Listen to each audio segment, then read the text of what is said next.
as I prepared for the family gathering that evening. It had been a while since we had all gathered together. My son Alex from my first marriage, my new husband, David, and his mother, Margaret. Margaret had always been a source of tension in our blended family. From the moment she met Alex, it was clear she held a grudge, and that resentment seemed to deepen with every passing year. Alex, a quiet and introspective young man, had tried his best to get along with Margaret, but her constant disapproval grated on him. Despite his polite demeanor and hardworking nature, she always found fault with him. I had hoped that, over time, Margaret might come to see the good in Alex and accept him as part of our family, but that hope was waning. As I set the table and prepared dinner, I couldn't help but feel a sense of unease about the evening ahead. Margaret's presence always brought an air of tension, but I believed that this family gathering might be an opportunity for her to see the true side of Alex, a side I knew was worthy of love and acceptance. Little did I know that this seemingly ordinary family dinner would set off a chain of events that would forever alter the course of our lives, tearing at the very fabric of our family bonds. The evening of our family gathering arrived, and the atmosphere in our home was palpably tense. The smell of a hearty, home-cooked meal filled the air, but it couldn't dispel the unease that hung like a heavy cloud. I had hoped that bringing our family together would help bridge the gap between Alex and Margaret, but it seemed that their strained relationship was more deeply rooted than I had imagined. Alex, always one to avoid confrontation, had prepared himself mentally for the evening. He greeted Margaret with a warm smile and a polite hello, but her response was lukewarm at best. Margaret, sitting at the head of the table, seemed to exude an air of superiority, her disapproval of Alex thinly veiled behind her strained pleasantries. Throughout the meal, there were awkward silences and stilted conversations. Alex attempted to engage Margaret in conversation, sharing stories about his work and his hobbies, but her responses were short and disinterested. It was clear to everyone at the table that Margaret had no intention of making an effort to get to know Alex better. Despite the tension, we tried to carry on as if everything were normal. We laughed at jokes, exchanged stories, and shared a meal. But beneath the surface, I could sense the growing divide between my son and my husband's mother. It was a divide that I knew would have consequences, but I had no idea just how severe those consequences would be. As the evening wore on, I couldn't shake the feeling that something was brewing beneath the surface, something that would shatter the fragile peace we were desperately trying to maintain. Little did I know that in just a few days, our family would be plunged into a nightmare we could never have anticipated. In the days following our tense family gathering, life seemed to return to its normal pace. Alex went back to his job. My husband David focused on his work, and I tried to put the uneasy evening behind me. Little did I know that the events of that evening would come back to haunt us in a way I could never have imagined. One evening, about a week after the family gathering, I found myself alone with Margaret in our living room. It was a quiet night, and I thought it might be a good time to confide in her about a growing financial strain that David and I had been facing. I believed that sharing our struggles might foster some empathy and understanding between us, even if our relationship had always been strained. As we sipped tea in the dimly lit room, I began to open up to Margaret about our financial challenges. I told her about some overdue bills, unexpected expenses, and the stress it was causing us. I had hoped that by sharing this personal information, Margaret might see our vulnerability and offer support, or at least a sympathetic ear. Margaret listened intently, her expression unreadable. She seemed to absorb every word, and I believed that she genuinely cared about our well-being. Little did I know that my decision to confide in her about our financial struggles would be the catalyst for a series of events that would change the course of our lives forever. Unbeknownst to me, Margaret had other motives in mind, motives that would soon become horrifyingly clear. As I continued to share our family's difficulties, little did I realize that I was unwittingly handing her the ammunition she needed to carry out a plan that would threaten the very fabric of our family and put my son, Alex, in grave danger. Days turned into weeks after my candid conversation with Margaret about our financial struggles. Life went on as usual, and I had nearly forgotten about that vulnerable moment I shared with her. But then one day, our world came crashing down in a way we could never have anticipated. It was a sunny morning when I heard a loud, insistent knocking on our front door. I opened it to find two stern-faced police officers standing there, their badges gleaming in the morning light. My heart raced as fear and confusion coursed through me. I never imagined that they could be here for us. With a solemn tone, one of the officers informed me that they had a warrant for the arrest of my son, Alex, on charges of financial fraud. The shock and disbelief that washed over me were overwhelming. How could my son, a young man of integrity and hard work, be involved in such a heinous crime? As they took Alex into custody, I could see the confusion and panic in his eyes. He protested his innocence, but the evidence against him seemed overwhelming. The police claimed they had traced fraudulent transactions back to his name, and it was clear that Alex was the prime suspect in a major financial fraud scheme. My husband, David, and I were left dumbfounded, trying to process the surreal turn of events. How had our lives spiraled so out of control in such a short span of time? The accusations against Alex were like a dark cloud that hung over our family, threatening to shatter our sense of security and unity. As we watched our son being led away by the authorities, I couldn't help but wonder how we had ended up in this nightmare. It was a nightmare that had begun with an innocent conversation, a conversation that had unwittingly provided the ammunition for a sinister plot that threatened to send Alex to jail for a crime he did not commit. In the wake of Alex's arrest, our family was thrown into disarray. The shock of the accusations against him left us reeling, but deep down, I knew that my son was innocent. David and I immediately hired a skilled defense attorney to fight the charges, but it was clear that we faced an uphill battle. As we delved into the case, it became increasingly apparent that something was amiss. The evidence against Alex was circumstantial at best, and the more we dug, the more we uncovered inconsistencies and gaps in the prosecution's case. But there was a nagging feeling in the back of my mind, a suspicion that Margaret was somehow involved in this ordeal. I couldn't shake the thought that her presence at our family gathering and our subsequent conversation about our financial struggles might not have been coincidental. The timing of Alex's arrest was just too convenient, and I couldn't ignore the feeling that Margaret had played a role in framing him. With determination and desperation, I began to dig deeper into the events leading up to Alex's arrest. We hired a private investigator to help uncover any potential leads that could clear his name. It was a race against time to gather evidence that would prove Alex's innocence and expose the truth behind the false accusations. Late nights were spent poring over documents, phone records, and financial transactions.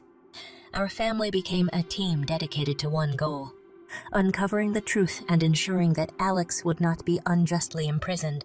It was a daunting task, but we were driven by a fierce determination to protect our son from a miscarriage of justice. Little by little, we started to piece together a puzzle that implicated someone close to us in the framing of Alex. The evidence began to point towards Margaret, and I couldn't believe that someone who was supposed to be family could be capable of such deception and betrayal. But the truth was slowly revealing itself, and we knew that we had to confront Margaret with what we had uncovered. Chapter 5 marked the turning point in our battle to clear Alex's name as we prepared to confront the person responsible for tearing our family apart. As our investigation into Alex's false accusations gained momentum, the evidence increasingly pointed towards Margaret's involvement in framing him. It was a chilling realization that someone within our own family had orchestrated this sinister plot.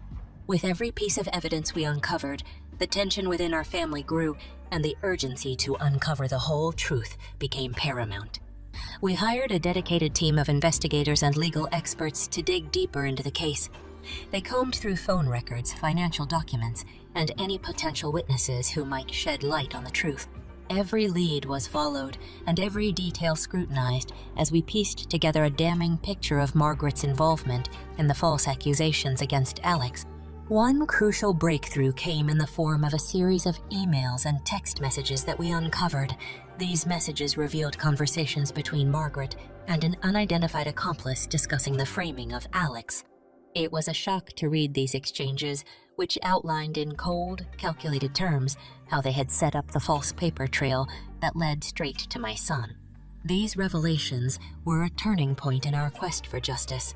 Armed with the evidence we had gathered, we approached our lawyer with the damning emails and text messages. The attorney was astonished at the extent of the conspiracy against Alex, and we immediately decided to confront Margaret with the evidence. Confronting her was a harrowing experience. We gathered at our lawyer's office, where Margaret was presented with the incriminating messages and confronted with her role in the conspiracy. At first, she vehemently denied any involvement, but as the walls closed in around her and the evidence became insurmountable, she broke down and confessed to her role in framing Alex. Her admission was chilling, as she described how her resentment towards Alex and her anger towards me had driven her to orchestrate this scheme. The betrayal ran deep, and it was devastating to see how far a family member could go to destroy her own flesh and blood.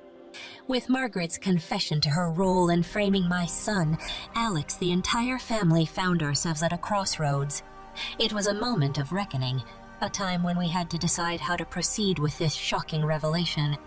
Confronting Margaret was a difficult but necessary step to ensure justice was served and to begin the process of healing the wounds her actions had inflicted upon our family. We arranged a family meeting at our lawyer's office, a tense and somber gathering where we would confront Margaret with the evidence we had painstakingly gathered. The room was charged with emotions, and the weight of what had transpired hung heavily in the air.